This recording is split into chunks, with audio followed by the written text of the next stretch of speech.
For some of you, I know how you're feeling right now nung pinakita ko yung 5,000. Marahil yung iba sa inyo ang tumatakbo sa utak. Sir John, COVID, gipit talaga, wala talaga. All right, now, let me share this with you. No? Let's compare enrollment sa traditional school versus success community. All right, now, here's what I want to say. No?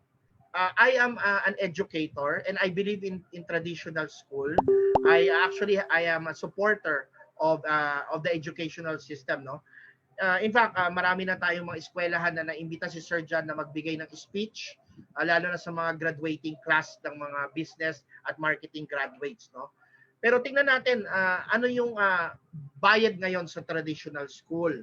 Alright, ito po ay sinearch ko sa Google. Para makagraduate ka from elementary to high school, ito po yung inyong ilalabas. Alright?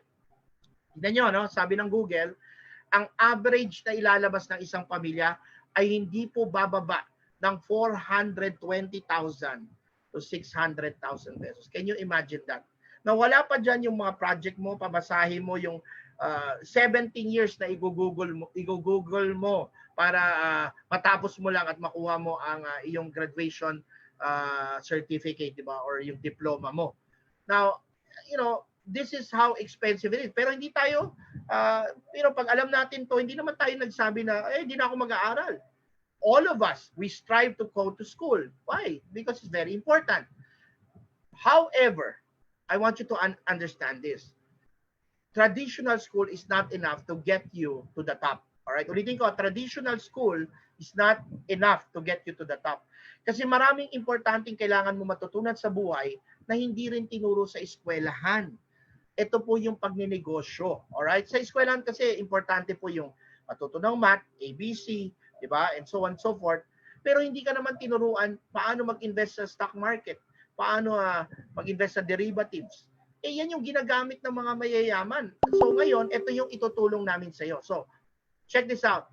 Dito po sa amin, ang ilalabas mo lang, 5,000 pesos. Alright? And once nataturuan ka na namin, ang good news sa inyo, yung wisdom na papasok sa utak mo, wala nang makakanakaw niyan. Tandaan mo na to, ang pera pwedeng nakawin, kotse pwedeng makarnap, bahay pwedeng masunog, pero ang wisdom, pag na-training ka namin ng tama, yung isip mo, yung mind mo na na-develop, gagawa ng pera paulit-ulit. Kahit nasan ka pa all over the world. So, kaya ka naghihirap ngayon, again, eto na, no, diretso na lang tayo dito. Wala kang coach. Wala kang mga mentors. Kung meron man, alright, ang problema, yung nagko-coach sa'yo, wala ring pera. Kaya wala ka ring pera, di ba? So, why not come and join a community na meron na dito mga millionaires and billionaires na mag-guide sa'yo? And this is the first time in the Philippines that you will have access to them. All right?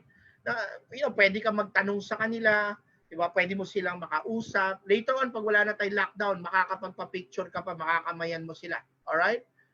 Now,